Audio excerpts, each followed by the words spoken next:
Assalamualaikum warahmatullahi wabarakatuh. Selamat datang kembali di channel Nabla Education. Pada video ini kita akan lanjutkan pembahasan soal ujian KSM Fisika MA tahun 2022 tingkat provinsi. Pada video yang pertama kita sudah membahas beberapa soal dan kita akan melanjutkan untuk soal-soal yang belum terbahas. Sebenarnya untuk soal-soal KSM provinsi tahun 2022 ini sudah dibahas di channel ini. Teman-teman nanti bisa cari di playlist yang soal prediksi KSM ya. Jadi di situ ada beberapa soal yang diambilkan dari soal tahun 2022 tingkat provinsi. Nanti linknya saya sertakan di deskripsi. Nah, kita akan membahas lagi soal-soal yang belum terbahas di video kali ini. Oke ya, kita mulai dari soal yang nomor 8. Jawablah dua isian di bawah ini. Fatimah memberi dua butir telur ayam kampung di warung ya. Jadi 2 butir telur ayam kampung di warung. Setibanya di rumah, ia merebus salah satu telurnya untuk makan siang. Setelah telur direbus matang, Fatimah meletakkannya di dekat telur mentah dan membiarkannya hingga dingin. Ketika Fatimah akan memakan telur rebus, dia baru sadar lupa memisahkan dengan telur mentah. Fatimah mengalami kesulitan karena tidak dapat membedakan telur yang matang dengan telur yang mentah. Kemudian Fatimah mencoba memutar kedua telur tersebut. Berdasarkan kemampuan fisika yang Anda miliki, maka telur matang akan berputar lebih dibanding telur mentah. Oke, kita jawab dulu yang pertama ya. Jadi sebenarnya untuk membedakan ini Fatimah tinggal memecahkan aja ya. Salah satunya dipecahkan maka akan ketahuan. Nah, tapi di sini yang diminta adalah berdasarkan kemampuan fisika. Jadi kita harus analisis dengan metode atau kemampuan fisika yang kita miliki. Bagaimana cara membedakan telur mentah dan matang? Salah satunya adalah diputar. Kalau kita putar telur mentah dan telur matang, maka telur yang matang akan berputar lebih cepat ya. Jadi dia pasti berputar lebih cepat. Kenapa? Karena dia rigid ya. Rigid itu padat kan. Jadi dia sebagai kita bisa anggap dia misalkan ini yang matang ya. Nomor 1 itu yang matang, nomor 2 yang mentah. Maka yang matang ini kalau kita putar dia akan berputar lebih cepat. Kenapa? Karena dia satu kesatuan atau rigid atau tegar ya. Kita sebut sebagai benda tegar. Sedangkan yang mentah itu kan bentuknya masih cairan ya. Jadi nanti kalau diputar pusat masanya berubah-ubah itu. Kalau sedangkan yang matang itu kan pusat masanya bisa kita anggap di satu titik. Maka dia akan berputar lebih cepat. Kemudian telur matang akan berhenti berputar lebih cepat juga. Kenapa? Karena ini kita tulis dulu jawabannya. Ini juga lebih cepat ya. Jadi diisikan jawabannya ini adalah cepat, ini juga cepat. Jadi cepat, cepat gitu. Nah, alasannya kenapa? Alasannya adalah berkaitan dengan momen inersia atau inersia dari benda itu. Karena ini sebagai satu kesatuan tadi, kalau kita berhentikan, dia langsung berhenti. Sedangkan yang telur mentah tadi, misalkan nomor 2 ini telur mentah, kalau kita berhentikan, maka cairan putih telur dan kuning telur itu kan posisinya akan berubah-ubah. Maka sebelum dia berhenti, dia akan tidak stabil dulu.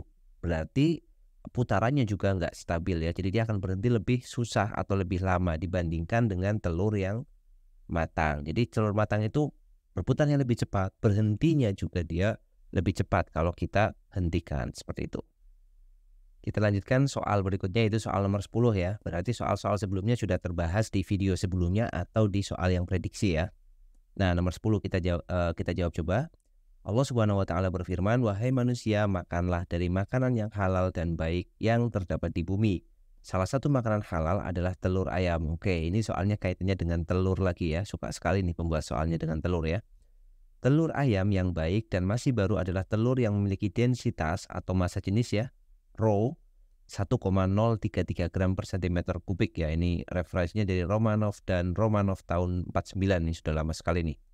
Dan jika telurnya dicelupkan ke dalam air, maka telur akan tenggelam.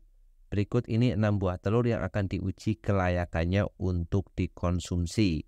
Kemudian kita akan lihat, untuk yang pertama kita tahu data massa dan volume. Oh, ini cukup mudah ya. Jadi nanti kita tinggal menggunakan persamaan raw atau massa jenis itu adalah massa dibagi dengan volume. Nah, kita akan cari satu persatu dan kita cari yang nanti nilainya mendekati 1,033 ini. Nah, nanti teman-teman bisa cari sendiri ya satu persatu sampai F ini. Sebagai contoh, kita akan hitung telur A ya. Jadi hitung dulu telur A. Masanya 75,42. Jadi raw untuk telur A sama dengan 45,72 ya. 45,72 dibagi dengan volumenya adalah 37,38. Nah, kita bagi 37,38. Hasilnya berapa ini?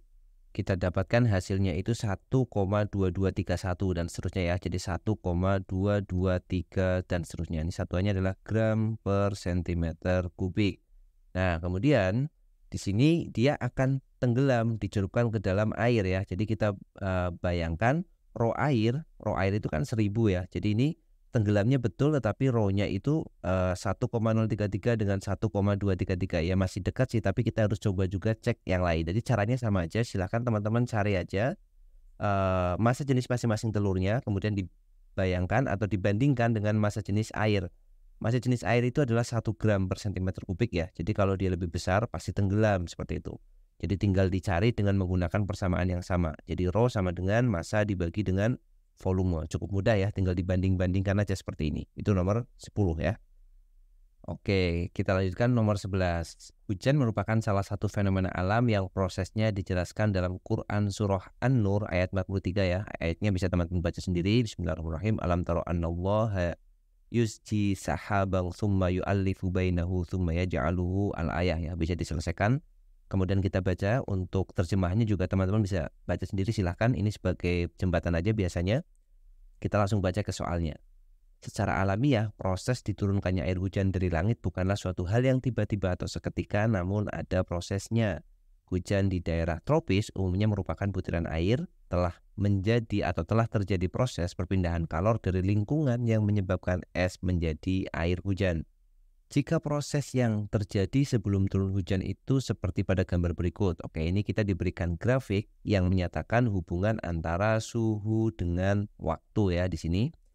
Kemudian pertanyaannya, jika kalor jenis air adalah 4.200 Joule per kilogram derajat Celcius, kalor uap air 2.260.000 Joule per kilogram derajat. Ini satuannya kurang tepat ya. Kalau untuk kalor uap itu satuannya mestinya cuma Joule per kilogram ya, dia nggak pakai derajat Celcius. Kalor jenis es adalah 2.100 Joule per kilogram derajat Celcius dan seterusnya, ini datanya ya. Kalau lebur es sekian, maka kalor yang diperlukan untuk mengubah es dalam sebuah awan seberat 500.000 kg menjadi air hujan dengan suhu 86 Fahrenheit melalui proses P ke S adalah titik-titik. Oke. Di sini mintanya satunya dalam 10⁸ Joule ya. Jadi di sini mula-mula suhunya adalah suhu di P itu minus 10 derajat Celcius. Kemudian prosesnya berarti dia akan naik suhunya, dari P ke Q itu naik suhunya. Dan ingat, karena ini minus maka dia bentuknya es ya pasti di sini. Dia naik suhunya maka dia memerlukan kalor yang nilainya sebut aja Q1. Q1 adalah M C delta T. Masanya adalah massa es 500.000 kg. C-nya adalah kalor jenis es berarti di sini kan. Delta T-nya perubahan suhu dari 10 menjadi 0 Celcius ya. Berarti ini 10 tetap ya. Kemudian prosesnya dilanjutkan dari Q ke R. Kita sebut aja Q ke R itu Q2. Nah, Q2 itu terjadi perubahan apa? Terjadi perubahan wujud dari Q itu es menjadi R itu air. Berarti dia melalui proses melebur. Maka kita bisa gunakan persamaan Q sama dengan M dikalikan L ya. Massa dikalikan kalor leburnya. Kemudian yang ketiga adalah proses R ke S. R ke S naik suhunya lagi. Berarti Q sama dengan M dikali C dikali delta T. C di sini adalah kalor jenis wujud dari esnya udah menjadi air, karena di R itu dia sudah bentuknya air. Berarti C-nya di sini adalah C air ya, bukan lagi CS. Nah, kemudian satu lagi, satuan untuk kalor jenis air di sini dia menggunakan per derajat Celcius, sedangkan di sini dia masih menggunakan derajat Fahrenheit ya. Skala Celcius dan Fahrenheit itu berbeda. Kalau Kelvin nggak masalah di sini ya. Kalau misalkan Kelvin itu naiknya Kelvin dengan naiknya Celcius itu sama. Kalau Fahrenheit harus kita ubah. Berarti yang 86 derajat Fahrenheit itu kita ubah dulu suhunya menjadi Celcius. Caranya adalah dari Fahrenheit ke Celcius berarti 5/9 dikali 86 dikurang 32 kan. Karena dari Fahrenheit dia skala es meleburnya itu bukan 0 tapi 32. Maka kalau kita hitung kita dapat 5/9 dikali 86 dikurang 32 itu berarti 54 ya. Jadi 54 berarti ini bisa kita hitung ya. 54 bagi 9 itu dapatnya 6. 6 kali 5 berarti 30 derajat. Nah, berarti di sini suhunya adalah 30 derajat Celcius. Nah, tinggal kita hitung Maka kalor yang dibutuhkan semuanya dari P sampai ke S adalah Q1. Kita hitung dulu. Q1 berarti agar mudah kita buat pangkat ya. Jadi kan 5 kali 10 pangkat 5 ya. Di sini kita tulis dalam bentuk pangkat aja. 5 kali 10 pangkat 5. Ini M. Dikalikan kalor jenisnya adalah yang S. Berarti 2100. Kita tulis 21 ya. Walaupun bukan notasi ilmiah, untuk memudahkan aja. 21 kali 10 pangkat 2, ini 2100, dikali delta T-nya dari minus 10 ke 0, jadi 10. Nah, ini kita tinggal menghitung 5 dikalikan 21 kan. 5 kali 21 itu kan berarti 105, kemudian dikali 10 pangkat 5 ditambah 27 ditambah 1, berarti 8. Nah, ini sudah Joule. 5 kali 105 kali 10 pangkat 8 Joule untuk Q1. Untuk Q2 berarti kita bisa hitung masanya sama, jadi 5 kali 10 pangkat 5 dikalikan L. L itu adalah kalor lebur S ya. Di sini kalor lebur S itu 336.000. Jadi ini kita cukup tulis 336 kali 10 pangkat 3. Maka di sini kita dapat 5 dikalikan 336. Berarti 1680 ya, 1680. Nanti bisa dicek lagi teman-teman. Dikali 10 pangkat 5, 10 pangkat 3, 10 pangkat 8 ya. Kita usahakan menyamakan pangkatnya dengan pangkat yang diminta soal, yaitu 10 pangkat 8 ya. Kemudian Q yang terakhir yaitu Q3 ya. Kita sebut di sini sebagai Q3, yaitu dari es menjadi air 30 derajat Celcius. Jadi Q3 itu sama dengan masanya masih tetap nggak akan berubah, 5 kali 10 pangkat 5. Kalor jenisnya sudah memakai C air yaitu 4200. Jadi kita tulis 42 kali 10 pangkat 2 dikali delta T-nya itu 30 ya. Kita tulis 3 dikali 10 pangkat 1. Tujuannya apa? Tujuannya supaya ini nih. Ini kan 5, 2, 1 kan pangkat 8 ya. Kita tinggal kalikan angkanya aja. Jadi 5 dikalikan 42 dikalikan 3. 5 kali 4, 2 kali 3 itu 630 ya. Jadi ini 630 dikali 10 pangkat 8 Joule. Nah, sekarang tinggal kita jumlahkan karena 10 pangkat 8-nya udah sama semua kan. Maka kalau diminta berapakah total kalori yang diperlukan, maka kita tinggal jawab jumlah dari 105 kemudian ditambah dengan 1680 ditambah dengan 630 kali 10 pangkat 8 Joule. Nah, silakan ini tinggal dihitung ya. Dihitung biasa kan cukup mudah ini. Tinggal dijumlahkan, maka itu hasilnya. Atau sekalian kita hitung. Kalau kita hitung 105 ditambah 1680 ditambah 630 itu kita akan dapat 2415 ya. Jadi 2415 kali 10 pangkat 8 kali 10 pangkat 8 Joule. Nah, jadi caranya seperti ini ya, idenya. Nanti untuk perhitungan matematikanya silahkan teman-teman bisa cek sendiri lagi dengan perhitungan yang lebih teliti mungkin, tapi untuk menghitung soal seperti ini kita bisa gunakan cara seperti yang ada dalam video ini. Kita lanjutkan di soal nomor 12 ya. Pada saat pelajaran fisika, Ustadz membahas masalah rotasi. Ustadz menjelaskan rotasi bumi merujuk pada gerakan berputarnya planet bumi pada sumbu atau porosnya. Bumi berputar dari barat ke timur atau jika dilihat dari utara melawan arah jarum jam. Dampak dari peristiwa ini adalah permukaan bumi yang mengalami siang dan malam dengan panjang siang dan malam berbeda-beda. Hal ini dijelaskan dalam surah Luqman ayat 29 dan surah Yasin ayat 40. Allah Subhanahu wa taala berfirman, tidaklah mungkin bagi matahari mendapatkan bulan dan malam pun tidak dapat mendahului siang dan masing-masing beredar pada garis edarnya ya. Ini surah Yasin ayat 40 ini ya. Ustadz meminta para siswa memikirkan sebuah permasalahan yang berkaitan dengan peristiwa rotasi bumi yang dianalogikan ke benda lain. Jika ada dua buah benda berbentuk pipih, cakram A dan B, memiliki diameter sama, namun masanya berbeda, berada pada sebuah poros yang licin. Cakram B berputar dengan kecepatan sudut 20 radian per second dan momen inersia 12. Cakram A diam dengan momen inersia 4, seperti pada gambar ini. Ya, pada gambar 1 maksudnya ya. Kemudian cakram B digabungkan dengan cakram A. Pada gambar 2 ini digabungkan. Kemudian maka besar kecepatan sudutnya adalah titik-titik dengan arah yang titik-titik ya. Bisa sama, berlawanan atau berlainan. Oke, kita akan jawab ya. Jadi di sini mula-mula adalah tadi yang mulai bergerak itu kita lihat dulu cakram B diputar dengan kecepatan sudut 20. Momen inersianya 12, cakram A itu diam. Jadi ini gambarnya juga kurang tepat ya. Oh, 0 radian tetapi ada putarannya kan kurang tepat ya. Nah, sekarang kedua cakram digabungkan menjadi cakram C misalkan. Nah, lalu apa yang terjadi dengan cakram C? Putarannya bagaimana dan berapakah kecepatan sudutnya? Nah, soal ini cukup mudah ya. Kita tinggal menggunakan salah satu konsep dalam rotasi yaitu hukum kekekalan momentum sudut ya. Karena di sini tidak ada intervensi gaya lain atau torsi lain pada sistem ini, maka momentum sudutnya kekal. Kita singkat HKMS, hukum kekekalan momentum sudut. Momentum sudut itu simbolnya L. Jadi momentum sudut awal itu harus sama dengan momentum sudut akhir. Nah, momentum sudut L itu persamaannya adalah I dikalikan omega. I itu momen inersianya, omega itu kecepatan putarnya atau kecepatan sudutnya.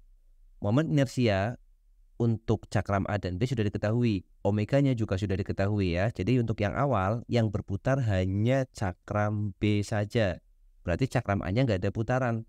Apa akibatnya? Kalau nggak ada putaran berarti LA awal itu sama dengan 0 ya. Jadi LA untuk kondisi awal itu sama dengan 0.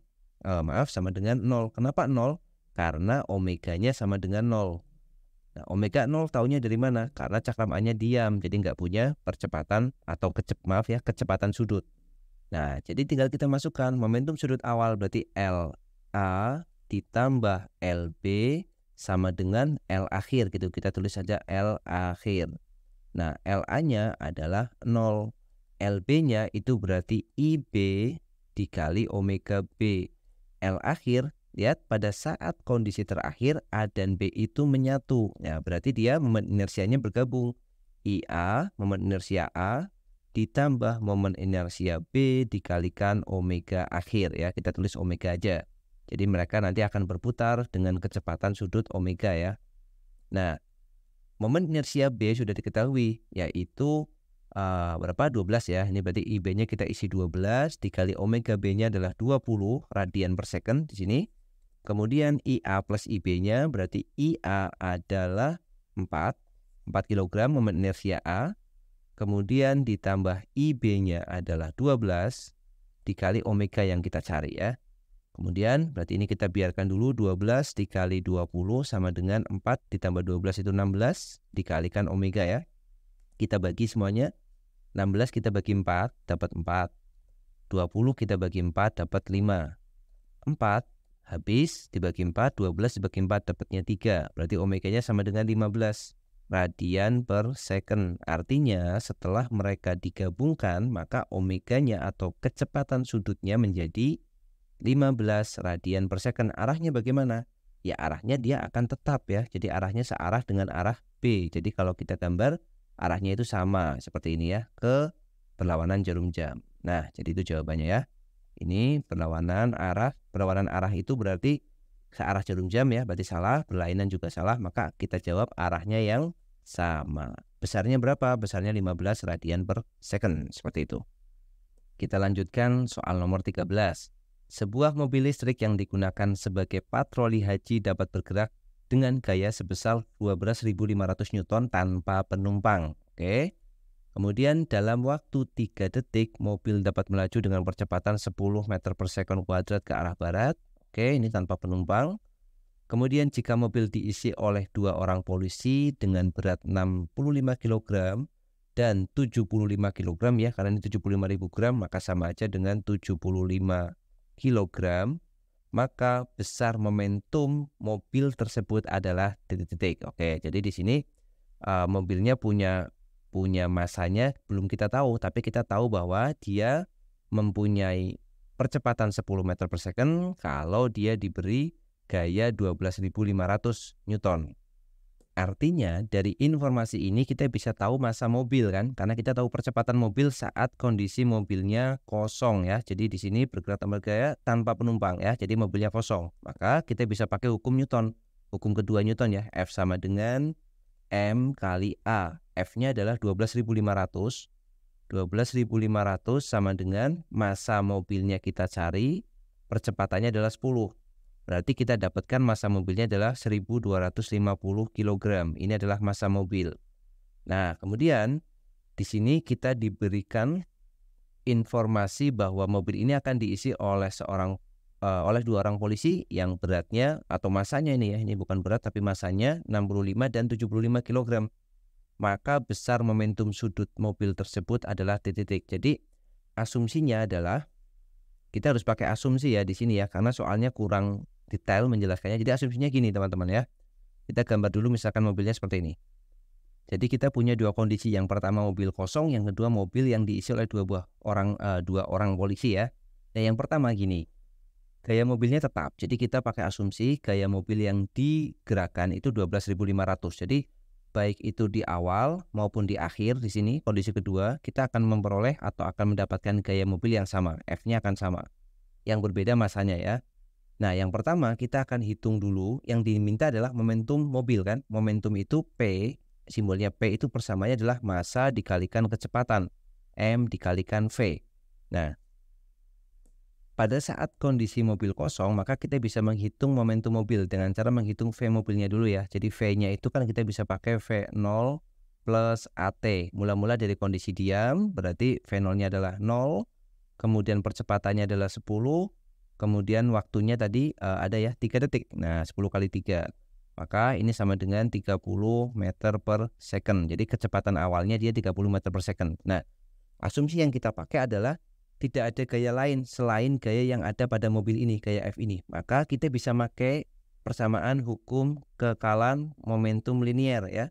Jadi hukum kekalan momentum linier. Apa hukumnya?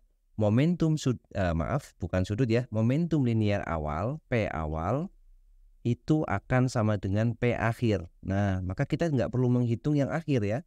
Kita cukup menghitung yang awal.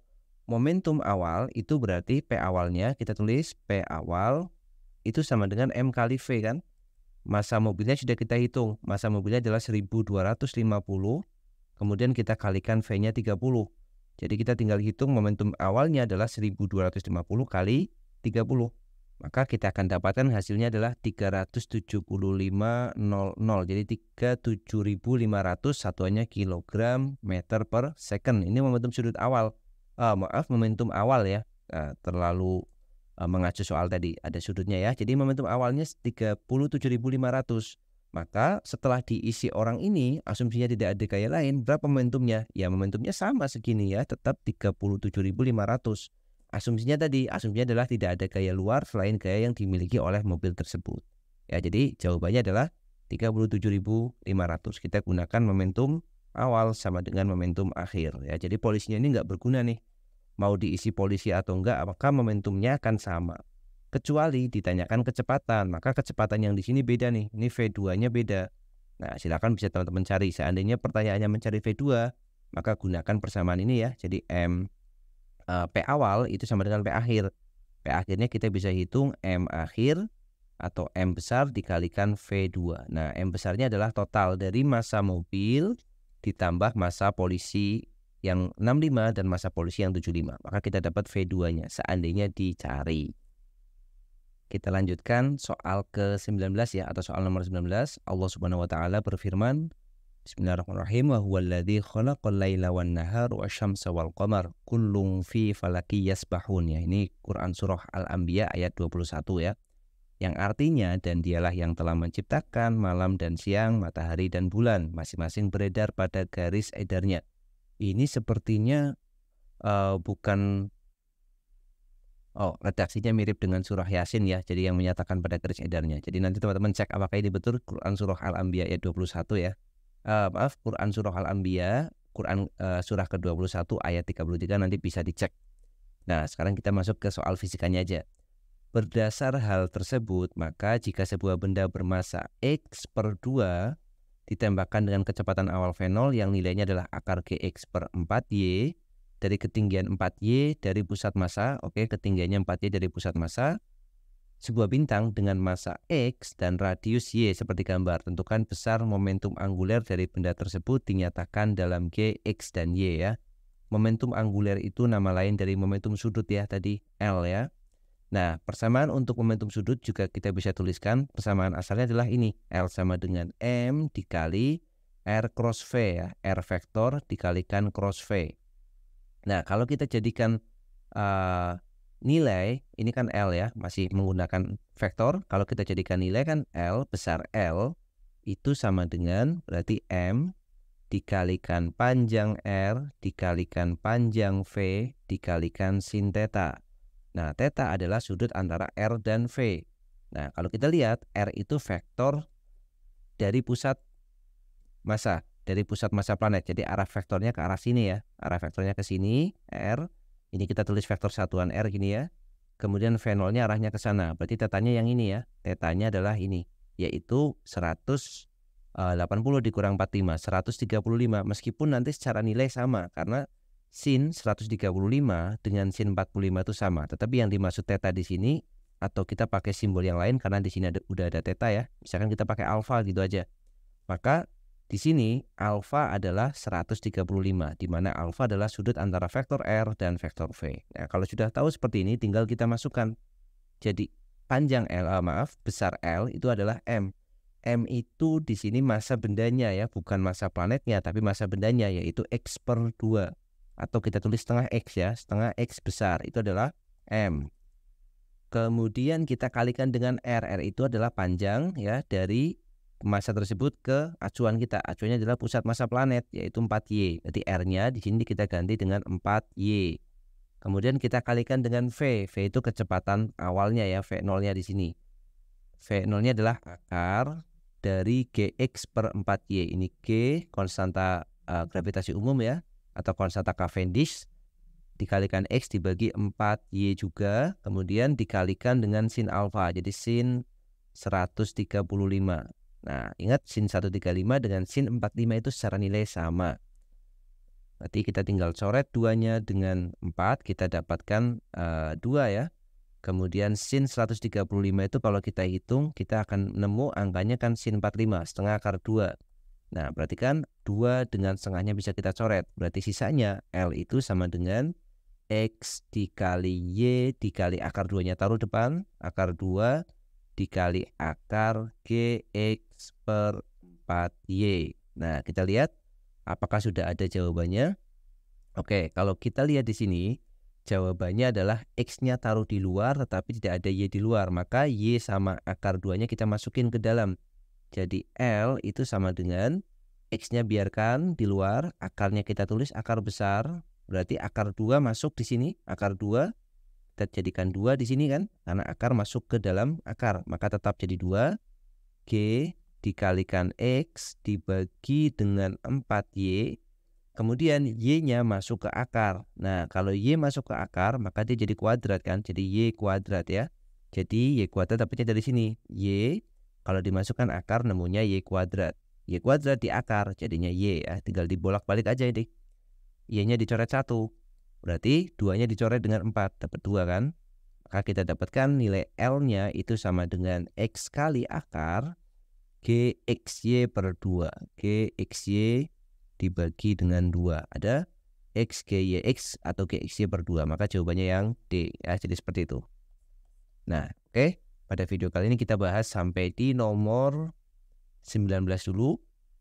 Untuk nomor-nomor lain silahkan bisa teman-teman cari di soal-soal prediksi maupun soal yang pada video yang pertama ya. Nanti jika memungkinkan soal-soal yang belum terbahas kita akan bahas di video-video selanjutnya. Oke, terima kasih yang sudah melihat dan menyaksikan video ini sampai selesai. Semoga videonya bermanfaat. Kita jumpa lagi di video-video selanjutnya. Assalamualaikum warahmatullahi wabarakatuh.